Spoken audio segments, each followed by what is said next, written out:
Hi, listeners. Welcome to Grief Out Loud. Remember the last time you tried to talk about grief and suddenly everybody left the room? Grief Out Loud is opening up this often avoided conversation because grief is hard enough without having to go through it alone. We bring you a mix of personal stories, tips for supporting children, teens, and yourself, and interviews with professionals in the grief world. Platitude and cliche-free, we promise. Grief Out Loud is hosted by me, Jana DeCristofaro, and produced by Dougie Center, the National Grief Center for Children and Families in Portland, Oregon.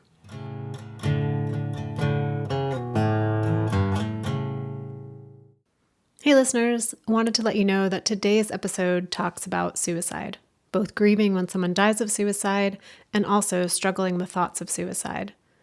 If those are topics you don't want to engage with, you might want to skip this one. If you or someone you know is struggling and needs support, please reach out. You can contact the National Suicide Prevention Line at 1-800-273-8255, or you can text HELLO to 741-741. Both of these are available 24/7. Grief is different for everyone, and our capacity to be there for one another in our shared grief is also different for everyone. When Keyana was 9, her dad died of suicide. Keyana and her family lived in a very small town where everyone knew everyone and everyone's business. But it was also a small town where people didn't really talk about that business, at least not out in the open. Keyana and her dad were super close, and when he died, her mom was tasked with telling her the news. At first, her mom just said that her dad was gone, but over time, she ended up telling her the truth of how he died.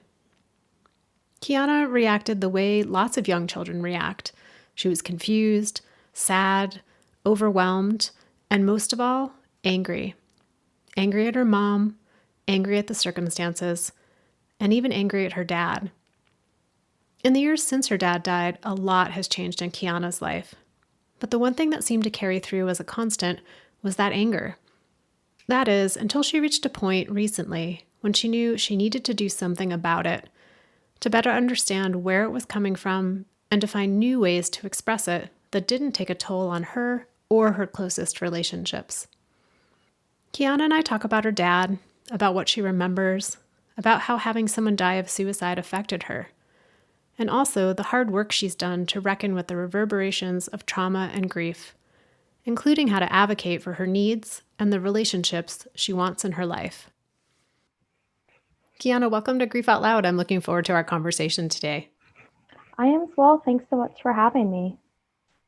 Let's start with a little bit about your dad. I know you were quite young when he died, and what do you remember about him? What I remember the most is his smile. I actually have a smile, which is really a nice reminder of him. He has these two significant dimples with this smile that actually have carried over to me, and it's one of the things that I definitely have to remember him by. There are certain times when I remember his laugh. And then there are times I also remember the things he wore, like jean shorts and some 80s glasses that he always had from his teen years. So just some little tidbits there that remembered. I don't remember him much, but those are the things that stand out since it's been such a long time. Those are the things that stand out the most. Yeah, it's very familiar with what the kids in our groups who are in that 6 to 10 range, when we ask them what do you want us to know about your person? It's almost always about what they wore. And there was some iconic dad outfit that they had. And so I'm picturing the 80s glasses and the jean shorts right now for your dad. And when you're so young, when your parent dies, sometimes as you grow older, you hear stories about them from friends and from family, and you learn more about them later. And I'm just wondering, how has that been for you? Have you learned things about your dad as you grew older from other people? I definitely have. And while not all of it is positive, I don't let it perceive the way that I remember him. I choose to remember my dad in a positive way versus what others have told me along the way. And I don't feel that the mistakes that he made in his past should have any bearing on the fact that he's not here anymore. He made the mistakes, he lived with the mistakes that he made, and I remember him as he was, as laughter and joy and being in his happy place, which was with me and my sister. So that's how I choose to remember him versus what others have told me. As you've found a way to let other people have their memories and their story and have that stay separate from the relationship that you had with your dad. Yeah. Because it's my biggest thing with that, it's my own opinion. People have their own formulated opinions of who they knew my dad as versus what I knew him as. Yeah, that can get so tricky in grief, right? Because those opinions start to get solidified as fact, of the truth of a person, and everyone has a different truth about every different person. And how did you find out that your dad died? So it's tricky, and I'm gonna try to keep the story short of how I found out. So I was 9. I was 9 when he passed.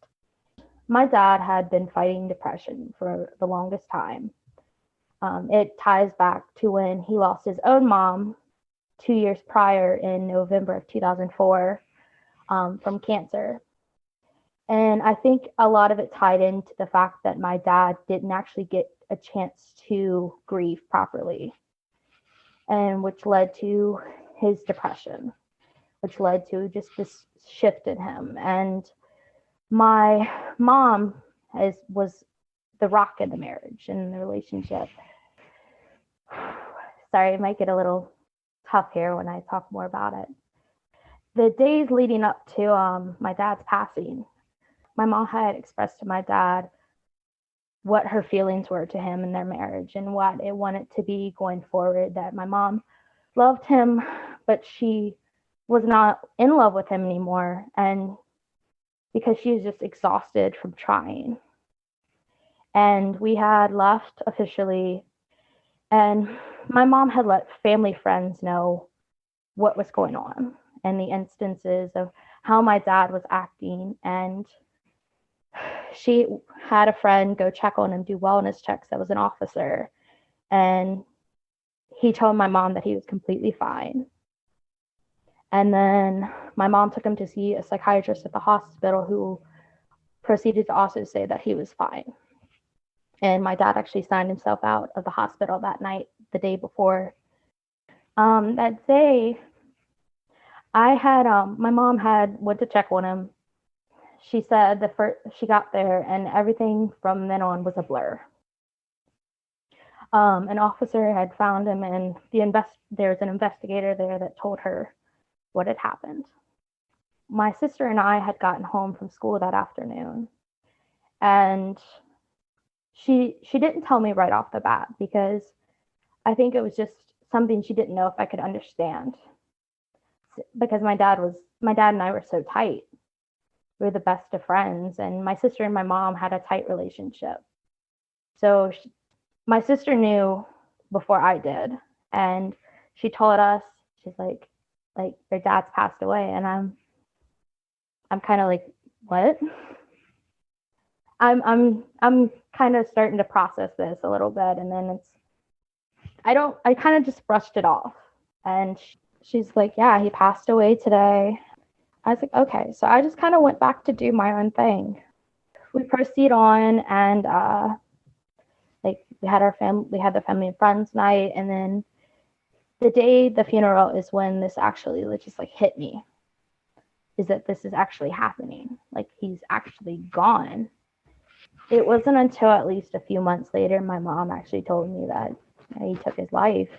I don't really know exactly what more to tell you, but he took his life. And what was that like for you, Keyana, when your mom told you how your dad had died? It was anger. I was angry at him, but he wasn't there for me to be angry at. So my mom was where my anger got targeted. It was just kind of like a blame game because I just didn't understand. And she tried for the longest time to like find a way to tell me. I was being like so built up with anger, and I just kind of like using that anger against my mom. I think she just kind of had hit her breaking point. And she didn't want to tell me the way that she told me, but I think it was just her breaking point had hit with how I was acting. In that time period between when your mom said your dad died and when you found out how he died, what do you remember thinking had happened? There was numerous different things. I just thought he was just really sick. For the last time I saw him, he was pale as can be, so like kind of ghoulish looking. It was kind of terrifying to see him in such a state, but I just thought like, oh, he's sick. You mentioned too, Keyana, that your dad didn't really get a chance to, I think the words you used were grieve properly for his mom's death. And what I was wondering what you meant by that. So my dad wasn't exactly an emotion shower. He was a hider, I would like to say. And my dad was attached at the hip to my grandmother. Because a lot happened after like my grandmother passed. Like we had just moved into our brand new house, and him and my mom were just kind of like, and their marriage just wasn't in a good place. So I think it was just a lot of like things together that really just broke his ability to grieve. And do you relate to that idea in terms of yourself growing up from 9 till now of having that space to grieve or not having that space? So yes and no. So after my dad passed and my mom noticed these like outbursts and whatnot, I was in counseling for, it was very short lived because unfortunately my counselor, who was phenomenal, ended up actually retiring. So I didn't get a long term counseling like I should have. And I think that really just played a factor into how I grew into my adulthood. And because I never got under control like my anger issues or the other aspects of the grieving process. Like the anger has affected me up till like probably about last year at the latest. Actually, I started counseling as an adult because it started to affect my relationship right now. And it was kind of like a deal breaker in my relationship that if this didn't get controlled, that this was it. So I went back into counseling, and it's a year later, and my progression has been able, like I've been able to work on that anger. And it's helped me so much in not only my personal life, but in my relationship and like my work life nonetheless. Keyana, what this might be too private of a question, so feel free to say I pass. But just wondering, like you mentioned, like when you were a kid, you were mad and you like that anger got directed at your mom. And as an adult and in this last year in counseling, like what have you discovered about what you were truly angry about? A lot of the root issues was just, adjusting to life without him and adjusting to my mom remarried, so adjusting to a life with my stepdad, and how I just was never really a fan of my stepdad. And it was kind of like a trauma, essentially. It was basically like a childhood trauma that had never really been brought to attention. Looking back now, what do you think you needed most in your grief as a 9-year-old and a 13-year-old and a 17-year-old? Definitely, I'm going to go with the safe answer, which is counseling. I definitely needed the counseling for sure, but also I guess I needed a place where I could have grieved properly, where it's because I felt with my mom that it was, I didn't really, after my mom remarried, I didn't really have my mom. The only thing that I really had was like, my sister there, who was there to like understand what I was feeling. But I just like felt like I needed my mom more in order to, go forward. In a sense, your dad dies and then you also lose your mom, the other adult caregiver in your life. Yeah, that's kind of how it felt. Yeah. A lot of people reach out to Dougie Center, to me, they want to know, how do I support a child, a teen, an adult, anyone who has had someone die by suicide? And they want to know specifically about that piece. And I'm just curious for your sons, like, what is unique or not about having had someone in your life die of suicide? I think the first thing is to have a relatable circumstance. I wish I knew more people when dad passed that had been in this instance, because growing up in a small town, it wasn't really something we talked about. It wasn't something you ever heard of. And then this happens with my dad, and it was like wow, like it was the talk of the town essentially. So just having that relatable circumstance would have been really nice. And are there things that you think, like, it's not really that unique grieving a dad, no matter how that dad dies? Yeah, no matter how you lose a parent, the circumstance isn't unique. You lost a parent. That's how it is. It's like you lose them, they're gone, and you want to be able to have a community you can grieve over the same thing for. Keyana, you mentioned growing up in a small town and how, nobody else was relating. You felt like you were the only person maybe in the town or the world in that moment who had someone die of suicide. And I know when you and I have talked in the past, you've mentioned this sort of environment of silence that you felt you were growing up in after your dad died. Can you say more about that? Yeah. So after my dad passed, really the silence came from just this disconnection from his side of the family, with my dad not being like a figurehead in this relationship. We weren't a part of them anymore. We were just kind of like thrown to the side now that my dad is gone. It's still to this day just like that.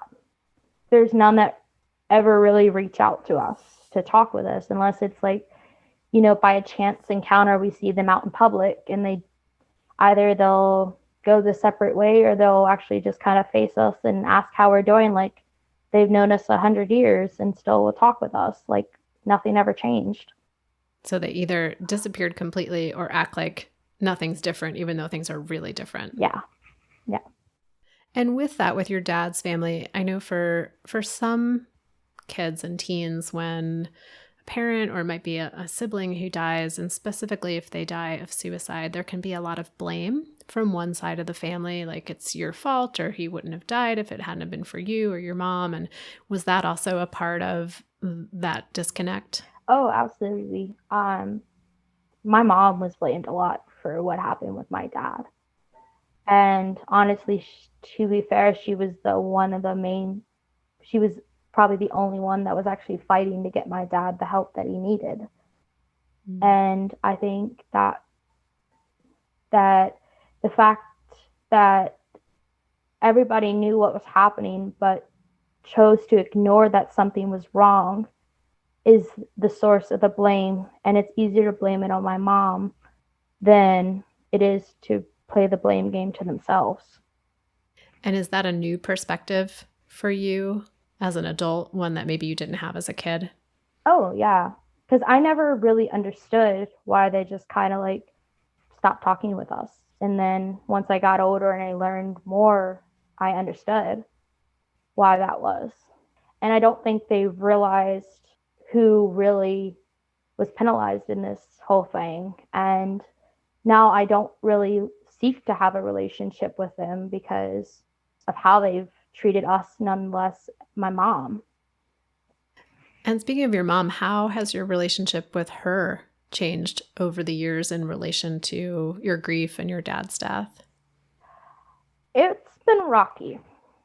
There was a point where after I turned 18, I moved out and we stopped talking for a while.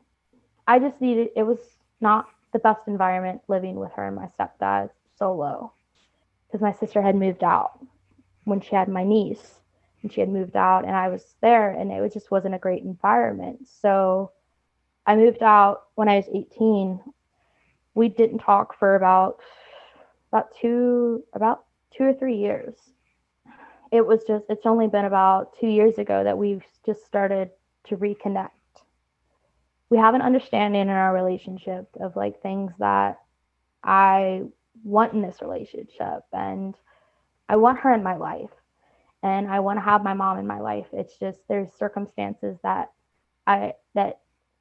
have to be in order for her to continue to be in my life. So you've really had to go through a process of getting to know yourself and what you want and need, and then figuring out how to advocate for that with your mom. Yeah. And that's one of the biggest things that I've had to come to terms with in counseling is just advocating for myself and what I want out of relationships and demanding the respect that I deserve in relationships. One thing I hear from kids and teens is that when a parent dies or a caregiver or some other significant person, there are particular like events and milestones that are just extra painful without their person there in their physical form, and wondering what events in your life have stood out as just like, oh, I really wish my dad was here for this right now. There's a few big ones right now. One was the birth of his first grandchild. Getting to know her, she just turned 10 this year.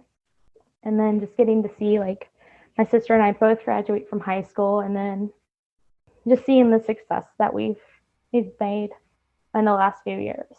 The success that in our jobs, just how far we've come and how much we've accomplished. It's just him not being here to see that has been the hardest. You mentioned graduation, and just wondering, like, everyone's parents and caregivers are different, and they have different roles they play in our lives and different ways they act at those milestone events. And just wondering, like, what kind of dad do you think your dad would have been at your high school graduation? Oh, he wouldn't have been a cheer, but it would have been like a come out and be like a pat on the back or like a rub on the shoulder, be like, hey, like I'm really like congrats or proud of you. So he was kind of an understated guy. Oh yeah. And Keyana, what are you most proud of yourself for in having been a 9-year-old kid whose dad dies and now an adult going through everything that you've gone through? Like, what are you most proud of? I'm proud of my growth. And that's something to be said because it's taken a long time to get here. And it's taken a lot of steps and a lot of lessons learned to get to this point. I'm most proud of the person I've become and the obstacles that I'm overcoming in all these years. While they haven't been easy, I'm proud for the like advocating for myself in order to fix them. And then what do you most wish your dad could know about your life now? What I wish he could know is that I wish he was here for it. I want him to know that like he's my inspiration. It's weird to say that about somebody who took themselves out so early, but there's been times along my journey where I didn't feel like I had a place here.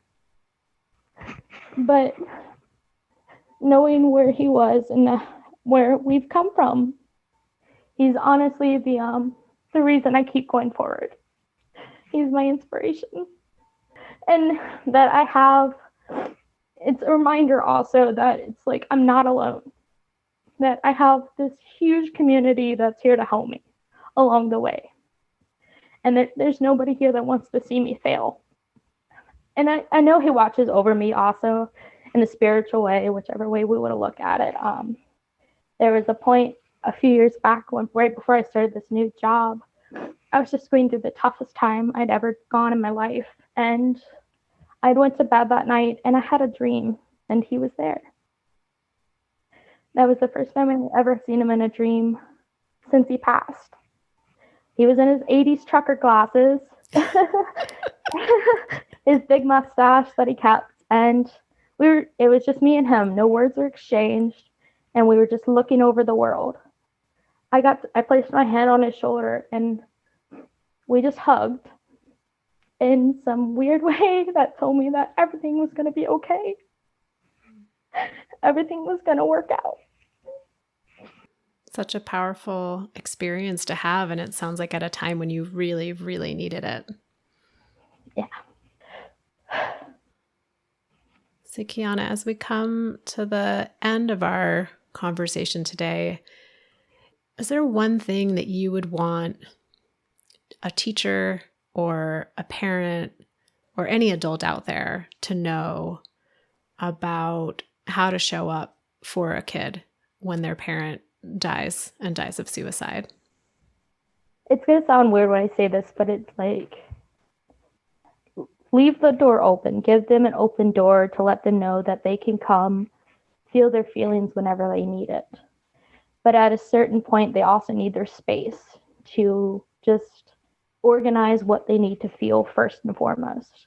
Because it's just such an array of emotion when you lose somebody that you just don't know which emotion to feel first. I so appreciate that. That's a really helpful, I don't know, give me a visual, of like, open the door, but don't barge through it. Make sure there's space on the other side of it, but make sure it's always open and available for when kids and teens have had a chance to even get to know what they're feeling before they start to try to share it or express it with someone else. Yeah. I don't know if I ever got to show it, but my dad shared that he wasn't just my dad. He had a name. It was Bruce. He was a brother, a cousin, a dad, a coworker. He was all these amazing things to a lot of different people, but the way he visualized that he wasn't just my dad, he was a lot of other things as well. Well, Keyana, I'm really grateful for you reaching out to want to come on Grief Out Loud today and talk to me and to our listeners about your dad and about your experience and about your story of growth and change through this grief, knowing that the grief is still with you and that you found ways to sort through it and that array of emotions that you talked about and to start figuring out what you need. So just really, grateful for your time today and for your openness. Of course. Thank you so much for having me. And listeners out there, thank you, as I say it each and every time, for being part of our community, for making this show mean something in the world. A few of you have been reaching out and emailing and telling me what the show means to you and how a particular episode affected you. And I just am so grateful whenever anyone reaches out in that way. So if you'd like to email me, you can reach me directly at griefoutloud@dougy.org. That's DOUGY.org. If you are new to our show, you can find all of our past episodes also at our website, DOUGY.org, along with resources like tip sheets and activities for kids and teens and young adults. So thanks again for listening, and we hope you'll join us again next time.